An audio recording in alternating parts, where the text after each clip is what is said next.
로 함께 말씀을 나누고 은혜 받기를 원합니다. 히브리서 11장이 이제 끝나갑니다.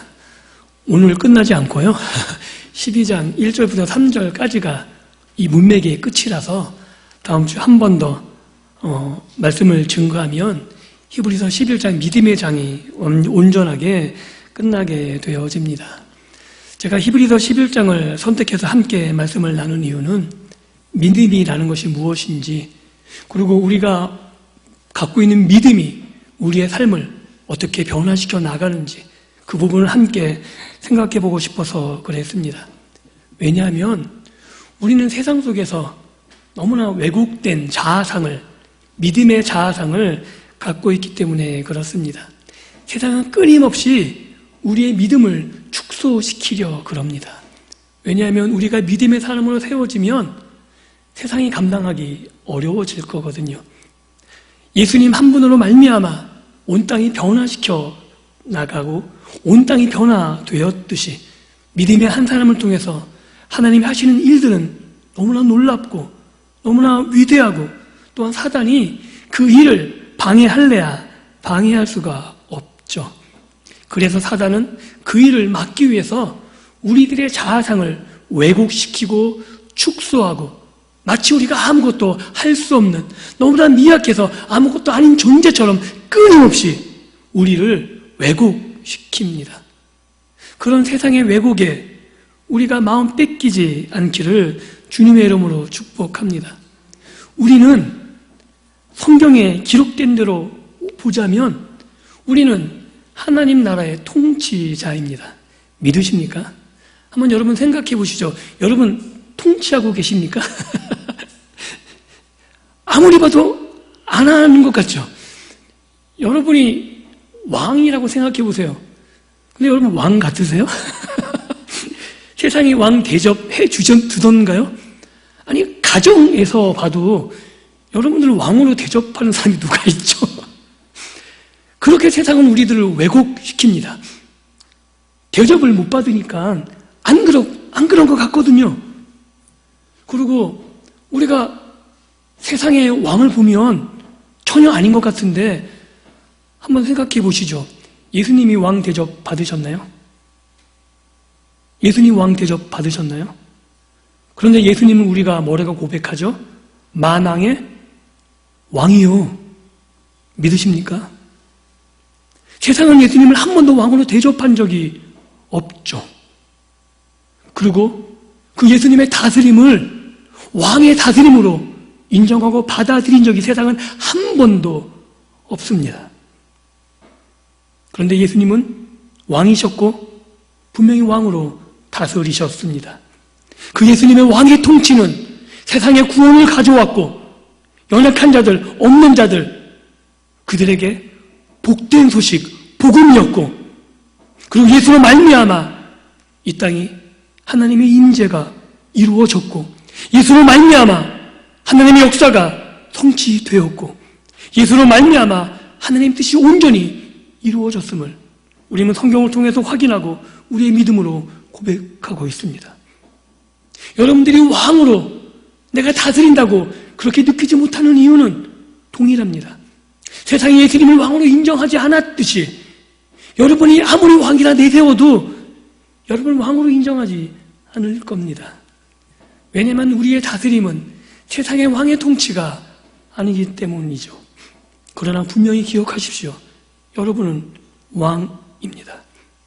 본질적인 왕은 하나님이시고 예수님이시지만, 하나님이 인간을 창조하고 그 인간에게 통치권을 위임했듯이 하나님의 형상과 모양으로 만들었다는 이야기가 뭐냐 하면 하나님과 같은 존재로 만들었다는 거죠. 하나님이 다스릴 이 온 우주를 우리들에게 맡기신 거고, 인간의 타락으로 그게 다 깨어졌을 때 예수님께서 이 땅에 오셔서 우리를 회복했다는 그 의미는 우리를 왕으로, 다시 우리가 하나님처럼 이 땅을 다스릴 수 있는 존재로 회복했다는 의미입니다.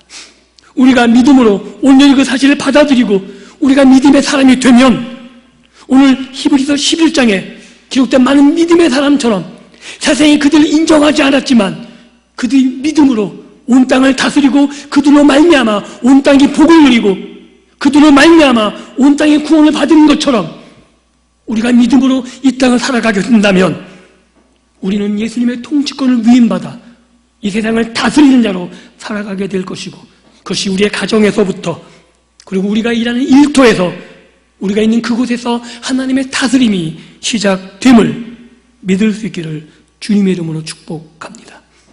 세상처럼 군림하는 다스림이 아닙니다. 세상처럼 남을 지배하는 다스림이 아닙니다.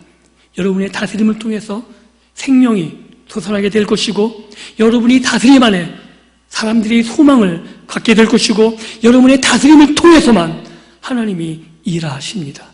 이것이 믿음이고 그 믿음의 역사가 히브리서 11장에 믿음의 사람들을 통해서 드러나고 있는 거죠. 그 믿음의 사람들은 세상에서 그들이 훌륭한 업적을 남긴 것이 아무것도 없습니다. 어쩌면 비루하게 살았고 어쩌면 갇히고 어쩌면 핍박받고 환난 속에 끊임없이 고민하며 번민하며 살았을지 모릅니다. 그럼에도 불구하고 그들은 하나님의 도구였고 그들을 통해서만 하나님이 일하셨고 그들을 통해서만 하나님의 나라가 세워져 갔고 하나님의 나라가 확장되어져 갔다고 히브리서 11장은 믿음의 선지인들을 통해서 그리고 지금 히브리서 당시의 독자들이 고난받고 있는 현실에서 고백하고 그러한 그 사실을 그대로 바라보라고 우리들에게 권면하고 있는 겁니다. 오늘 우리는 예수 그리스도의 일하심을 예수 그리스도가 하신 일들을 익히 알고 있죠. 구약의 많은 믿음의 선진들은 예수 그리스도의 성취를 누리지 못한 사람들입니다. 우리는 왜 구약의 이 백성들을 살펴보고 믿음의 선진들을 살펴봐야 하냐면 이 구약의 성도들이 우리와 동일한 한 분 하나님의 한 백성이기 때문이죠. 구약의 성도들이 우리와 전혀 다르지 않다는 사실입니다. 그들이 하나님을 섬겼듯이 우리도 한 분 하나님을 섬기고 있고요.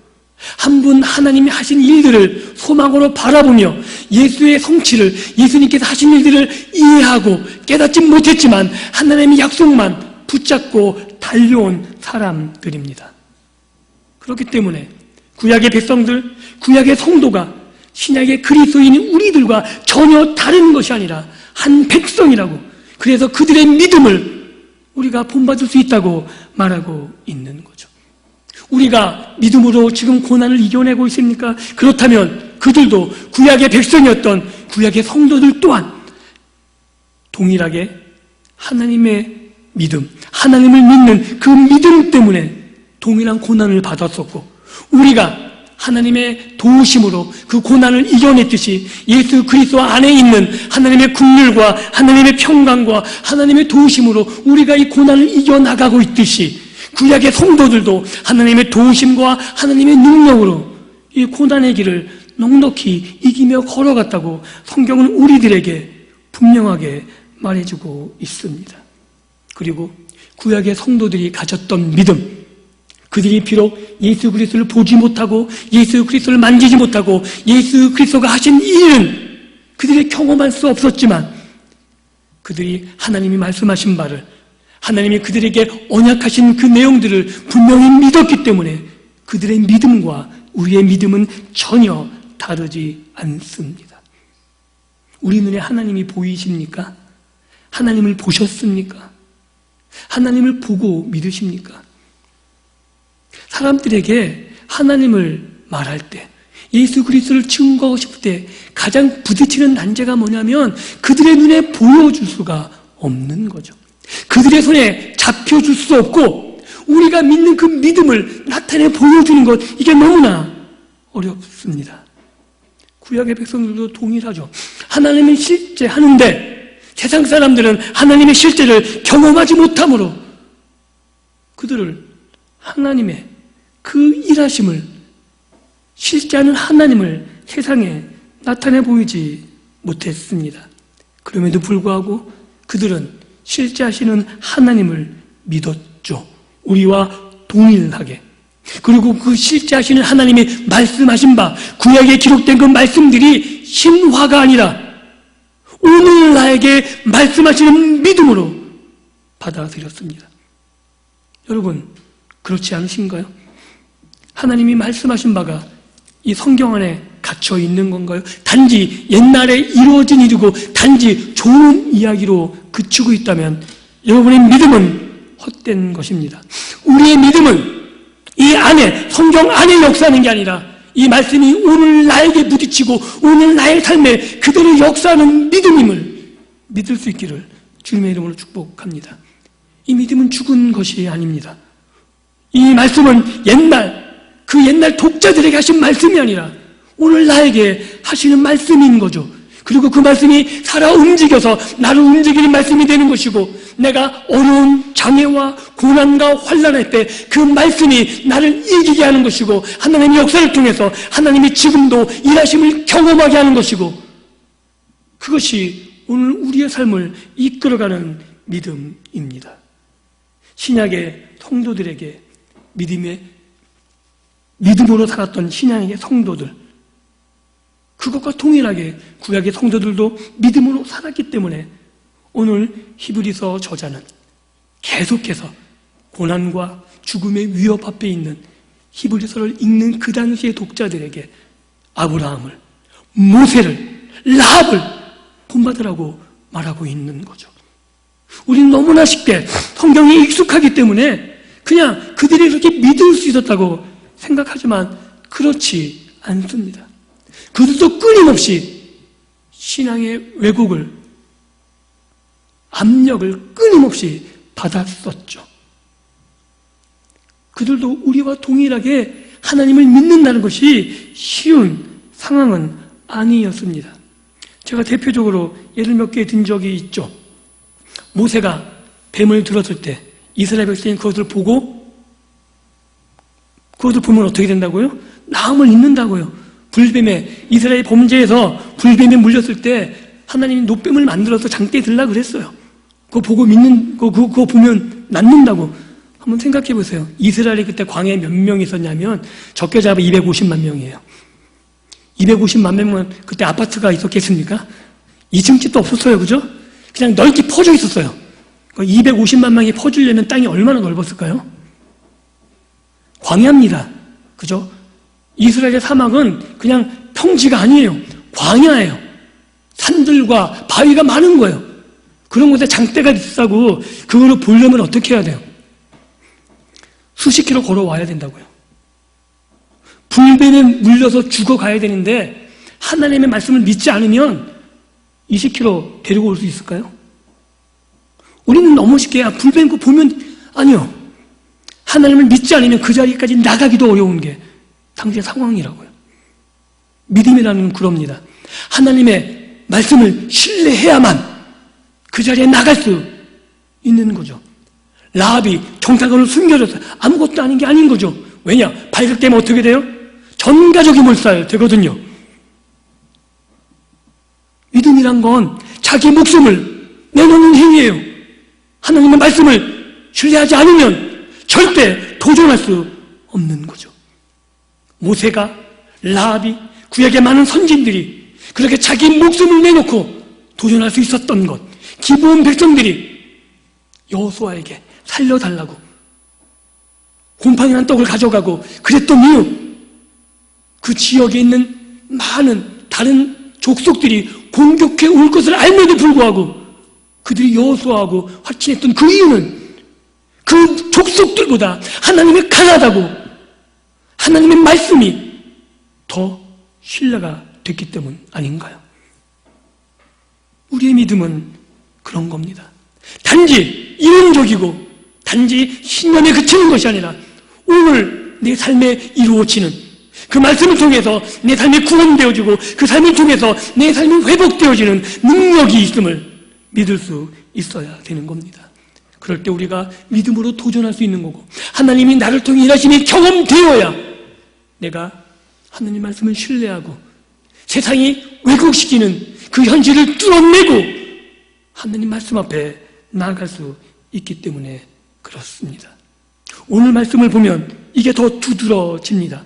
왜냐하면 이 구약의 선진들은 이 약속의 성취를 누리지 못한 사람들이기 때문에 그렇습니다. 이게 너무나 심각한 거죠.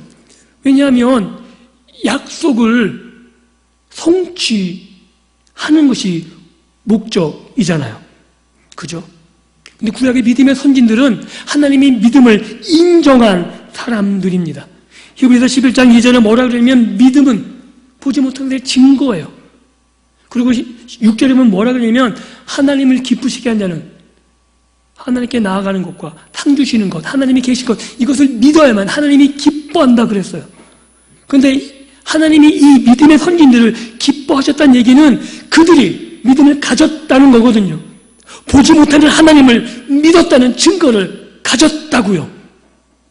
그렇게 인정했는데 그들은 약속의 성취를 누리지 못했습니다.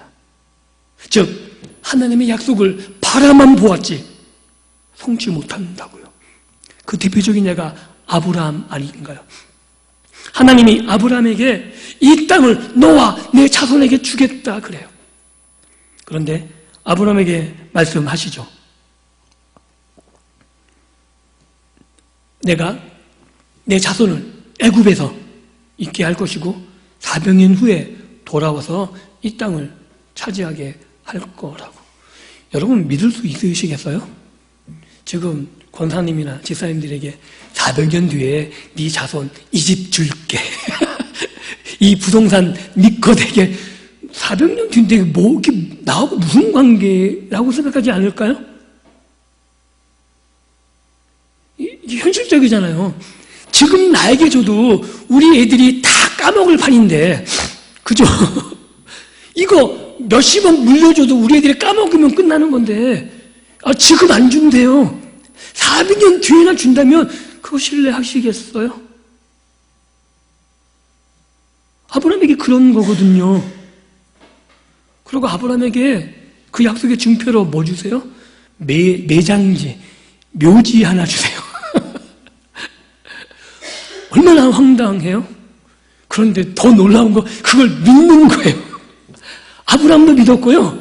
이삭도 믿었고 야곱도 믿어요. 정말 황당하지 않아요? 자기 당대에 이루어진 게 아무것도 없다고요. 그들이 뭘 바라봐요? 그들은 하나님이 얼마나 신실한지를 경험한다고요. 그냥 믿으려니까 그래 어쩔 수 없지 뭐 내가 할 수도 없는데 그냥 어쩔 수 없지 여기서 뭐 이게 아니고요. 아브라함은 하나님을 경험한다고요. 하나님이 얼마나 바로보다 위대한 분인지 바로가 꼼짝 못하는 능력의 하나님을 경험하고요. 그 주위의 사람들이 아브라함을 건드리지 못하게 하나님이 보호하심을 경험하고요. 하나님이 기근 중에 아브라함만 부유하게 하시는 걸 경험하고요. 이삭도 그 주위에 많은 족속들이 나라들이 있음에도 이삭을 하나도 손 못 댑니다.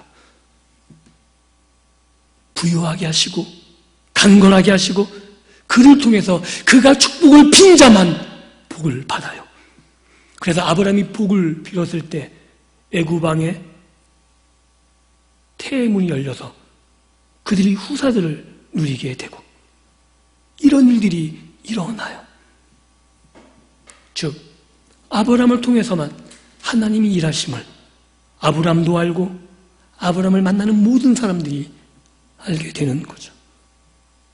그래서 바로조차도 아브라함을 어떻게 못합니다. 그게 여러분이 믿으십니까?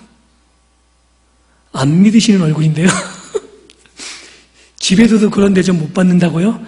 아니에요. 여러분이 복을 빌지 않으면 그 누구도 복을 못 받습니다. 믿으십니까? 여러분만이 하나님이 일하시는 통로입니다. 여러분 때문에 여러분 가정이 복을 받고요. 여러분 때문에 여러분이 일하는 일터가 복을 받는 겁니다. 그런 당당함을 가졌으면 좋겠어요. 사장이 아무리 돈 많다고 재봤자 여러분이 복을 안 빌면 말짱 꽝이에요. 그런 자신감을 좀 가지세요. 여러분이 다스리는 거거든요. 그들은 돈으로 다스리지만 여러분 생명의 주관자이신 하나님이 여러분 통해 일하신다고요. 여러분이 가는 곳에 하나님이 함께 가시고요. 여러분이 일하는 그 일들을 통해서 하나님이 여러분과 함께 일하신다고 말씀하고 있는 겁니다. 그런데 그들은 약속의 성취를 누리지 못했죠. 더 놀라운 건 그들이 약속의 성취를 누리지 못한 이유가 따라해보세요. 나 때문이다. 제 말이 아니거든요. 저 이단 아닙니다. 성경에 분명히 나와요. 로마서에도 그러고요. 히브리서에도 그래요. 우리가 온전한 성취를 누림을 통해서 그들이 우리 안에 참여한다고 성경은 기록하고 있습니다. 그들은 하나님의 약속을 성취하지는 못했지만 약속된 성취를 받아 누리진 못했지만 그 약속이 종말적으로 하나님이 온전하게 마지막 그날에 온전한 성취를 이루시는 그날에 이루어질 것을 바라보며 즐거워하며 기꺼이 고난의 길을 걸어갔다고 성경은 말합니다. 그런데 하나님이 그 온전한 성취를 예수 그리스도 안에서 누구 때문에 이루세요? 따라해보세요. 나 때문에. 여기 있는 내가 아니고요. 여러분 손 해보세요. 나 때문에. 여러분이 그렇게 대단하시다니까요. 좀 그런 당당함을 가지세요. 제가 오늘 설교 첫 시간에 얘기했잖아요. 세상은 끊임없이 여러분들을 왜곡시킬 거라고요. 아무것도 아닌 것처럼, 내가 아무것도 할 수 없는 것처럼 끊임없이 왜곡시키지만 기억하십시오. 여러분은 왕된 존재입니다. 여러분은 하나님의 대리 통치자로 이 땅을 다스리는 사람입니다. 세상의 왕처럼 군림하고 세상의 왕처럼 권력으로 찍어 누르는 다스림이 아니라 예수 그리스도처럼 사랑의 섬김으로 여러분이 있는 곳에 생명이 움트게 되는 것이고 여러분이 가는 곳에 하나님의 놀라운 역사들이 일어나는 그 다스리는 존재로 여러분들을 하나님이 세우셨습니다. 그리고 그 일을 위해서 예수 그리스도께서 자신을 기꺼이 십자가에 내어 주셨습니다. 그리고 얘기하고 계신 거죠. 나를 따라와라. 자기 십자가를 쥐고 나를 따라오면 나와 같은 다스리는 삶을 살게 될 것이다 라고 말하고 있는 겁니다. 그런데 싫으실 거예요. 따라가는 게. 왜요? 힘들거든요. 떵떵거리고 싶고 군림하고 싶고 저도 그래요. 제가 요새 막 하나님께 떼쓰는 게 있어요. 돈 좀 주세요. 돈 쓰고 싶은 게 왜 그렇게 많은지 몰라요. 저분도 돕고 싶고 막 돕고 싶은데 돈이 없어요. 제가 도움을 받아야 되는 분인데 이게 답답하잖아요. 그러니까 요새 기도가 뭐냐면 하나님 제발 부탁인데 돈 좀 주세요. 여러분 그럴 때 많지 않으세요? 막 나를 괴롭히면 하나님이 가끔은 저는 꽉 해줬으면 좋겠는데 안 그러시거든요. 막 속이 막 뒤집혀요. 뉴스 보게 되면 가끔 그런 생각 들어요. 내가 기도하면 저놈을 다리를 확 부러뜨려주고 막 이런 것들. 나쁜 놈들 많잖아요. 근데 하나님 그렇게 안 하시죠. 왜요? 그들도 고치길 원하시고 그들도 세우기를 원하시거든요. 누구를 통해서? 따라해 보실까요? 나를 통해서. 그래서 힘들고 어렵습니다. 그래서 히브리서 저자가 뭐라고 그러냐 하면 다음 주에 살펴보겠지만 예수 그리스도를 바라보라는 거예요. 우리가 믿음의 선진들을 보면서 그 믿음이 어떠한 가지를 바라봤지만 믿음의 시작이고 믿음의 완성자 되시는 예수를 그래도 우리는 끝까지 바라봐야 된다고 말하고 있는 거죠. 그들이 믿음의 선진들이 우리 때문에 약속의 성취를 누리지 못했다는 것, 그것은 그들의 믿음이 불완전하다는 이야기를 말하는 게 아닙니다. 하나님이 온전한 성취를 우리가 누릴 수 있도록 은혜를 베풀어 주셨고, 우리가 온전한 믿음의 성취를 예수 그리스도 안에 누릴 때 그들도 우리 안에 동일하게 참여하게 하신다는 말을 하고 있는 거죠.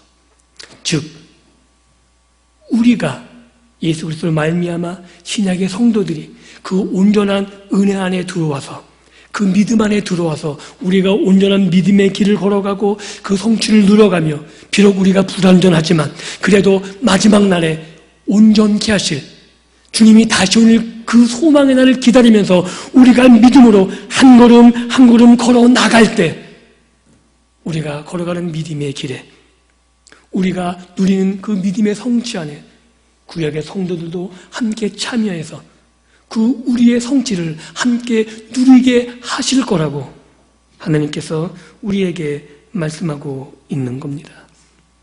그래서 우리가 히브리서 11장에서 좀 이해 안 가는 문구들이 있어요. 약속을 받지 못했다. 이게 참 어려운 말이거든요. 그래서 저는 약속을 받지 못했단 말을 성취를 누리지 못했다라는 말로 바꿨습니다. 그게 이해하기 쉬워서. 그런데 약속을 받지 못했다는 말이 어떤 의미냐 하면 최종적인 하나님의 기업을 말해요. 즉 마지막의 기업을 그들이 아직 받지 못했다는 게 약속을 받지 못했다는 거죠. 영원한 기업, 하나님이 아브라함에게 말씀하신 영원한 기업을 아브라함이 누리지 못했다는 거예요. 그리고 이것은 종말래, 정말 예수님이 이 땅에 다시 오실 그 재림의 날에 우리에게 허락될 그 안식, 우리도 소망하는 그 안식을 아브라함도 동일하게 소망하고 있다는 거죠. 그게 약속을 받지 못했다는 의미이고, 그 약속을 받게 될 날, 그날을 우리도 동일하게 소망하고 있는 겁니다. 그날은 최종적인 구원의 완성이 될 것이고, 아브라함이 예수 그리스도의 성취를 누리지 못했지만 부분적인 성취, 매장지를 얻게 되고, 하나님이 자신을 보호하는 걸 알게 되고, 하나님이 능력이 많으심을 하나님이 말씀하실 때마다 경험했듯이 우리도 마지막 종말의 성취를 누리지 못했지만 이미 우리 안에 구원의 성취를 이루신 예수 그리스도를 알고 믿으며 때마다 우리에게 말씀하여 주시고, 때마다 그 말씀이 우리를 새롭게 하시고, 그 말씀이 우리 안에 일하시고 우리 삶의 역사심을 경험함을 통해서 그 마지막 성취를 믿으며 나아갈 수 있는 겁니다. 그래서 히브리서 독자들에게 히브리서 저자는 끊임없이 말하고 있는 거죠. 이 약속을 포기하지 말아라. 이 하나님의 약속에 떠나지 말라고 계속해서 말하고 있는 겁니다. 과거 하나님이 행하신 그 일이 그리스도 안에 성취되었고, 또한 마지막 그날에 주님께서 오실 그날에 온전히 이루어질 것을 믿음으로 바라보며 뒤로 물러가지 말라는 거예요. 왜냐하면 히브리서를 읽는 독자들은 지금 배교의 위험에 쌓여져 있거든요. 지금 히브리서 독자들처럼 총칼에 죽음의 위협 앞에 우리가 놓여있지 않지만 우리도 그에 못지않은 유혹과 위협에 시달리지 않으시나요?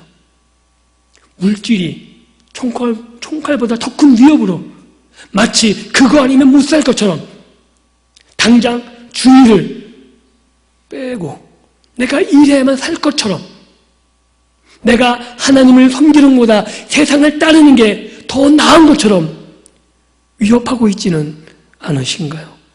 그 위협 앞에 고민하고 계시지는 않으신가요? 아니면 세상보다 하나님이 더 커 보일 때는 없으신가요? 세상이 가져다 주는 그 유익이 훨씬 더 많고 유익하다고 고민되지는 않으시나요? 지금 우리도 동일한 배교의 위협에 시달리는 거죠. 그때 이 히브리서 믿음의 장을 살펴보십시오. 하나님이 어떻게 일하셨는가를, 그리고 성경에서 일하시는 하나님만이 아니라 여러분의 삶을 뒤돌아보십시오.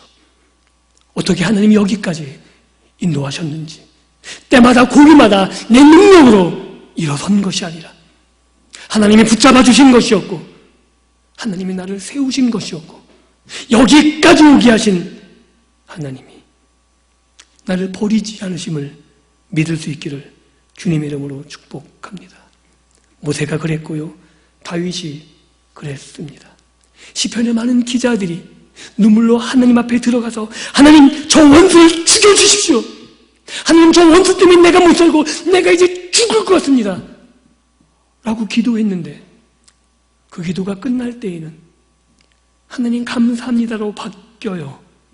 상황은 전혀 안 바뀌었습니다. 그 원수가 권력을 갖고 있고요, 그 원수가 수많은 능력을 동원해서 나를 죽음의 위협에 몰아넣는 상황은 전혀 바뀌지 않는데 어떻게 그가 감사할 수 있었을까요? 이유는 단 한 가지라고 말합니다. 그거보다 더 큰 위험에서 건지신 하나님을 만났던 거죠. 다윗 같은 경우는 전장에서 목숨을 구원하신 하나님, 사울의 위협보다 더 큰 위협이 있었어도 하나님이 나를 그 위협에서 건져내신 하나님을 늘 경험했기에 이 위협, 지금 내 죽음의 위협에서도 늘 건지실 하나님을 고백할 수 있었기에 감사할 수 있었던 겁니다. 사랑하는 성도 여러분, 우리 앞에 어려움이 있습니다.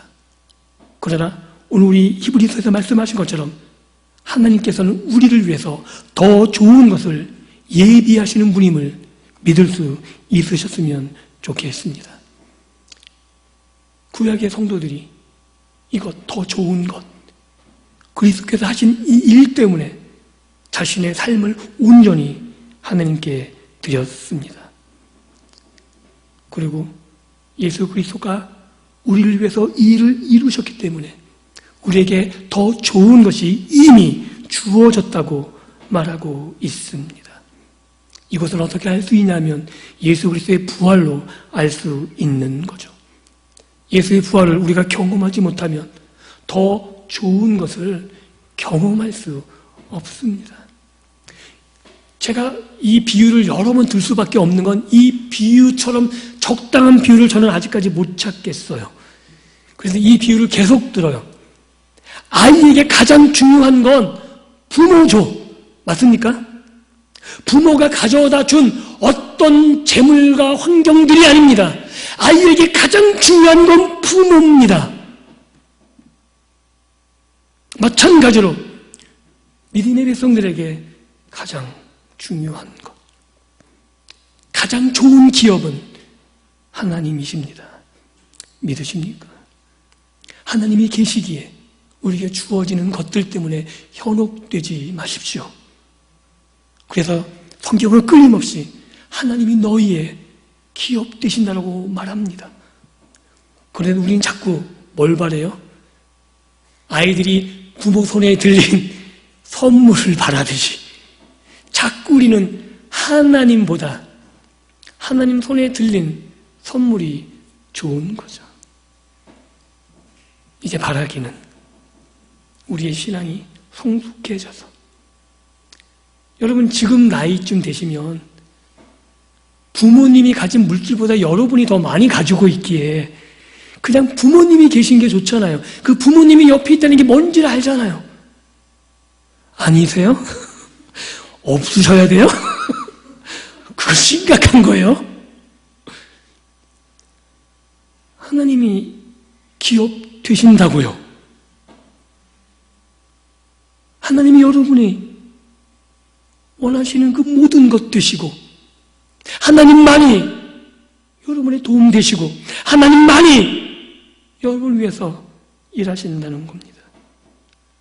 그래서 우리를 통해 일하시는 예수 그리스도의 부활로 우리에게 더 좋은 것을 주시는 하나님, 그리고 우리를 통해서 온전한 성취를 이루시고 구약의 성도들이 함께 누리게 될 그 약속을 온전케 하시는 그 하나님을 믿으며 오늘 주어진 우리 삶에 최선을 다해서 살아갈 수 있기를 원합니다. 힘들 수 있습니다.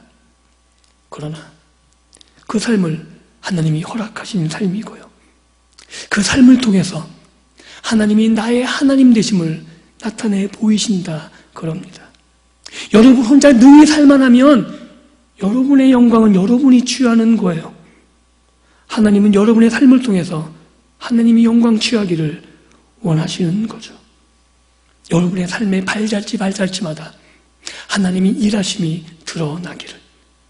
내가 결단하고 내 능력으로 이 길을 걸어가는 것이 아니라 하나님 때문에 내가 이 길을 걸었습니다.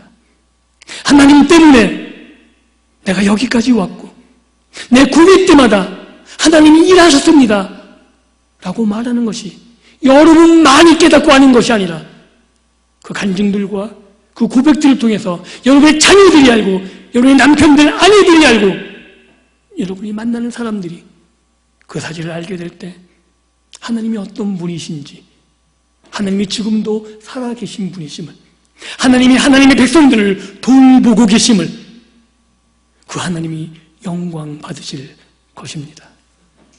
우리에게 주어진 삶은 그런 겁니다.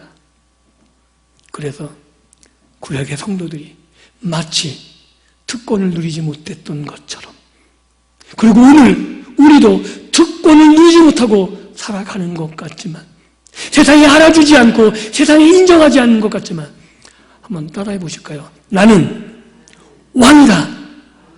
제발 부탁인데 얼굴 좀 피시죠. 여러분 왕이 맞대니까요. 여러분은 다스리는 분이세요. 여러분 가정을 사랑으로 섬김으로 잘 다스리시고, 여러분의 일터를 여러분이 다스리셔서 그곳에서 하나님의 영광이, 그곳에서 하나님의 능력이, 하나님의 일하심이 온전히 드러나게 되어지는 그 좋은 것, 하나님이 나의 기업이 되시고 정말 나 때문에 이 모든 것들을 예비하셨음을 우리 삶 속에서 매일매일 체험하며 살아가는 그런 믿음의 복된 삶을 살아가시기를 주님의 이름으로 다시 한번 축복합니다. 기도합니다.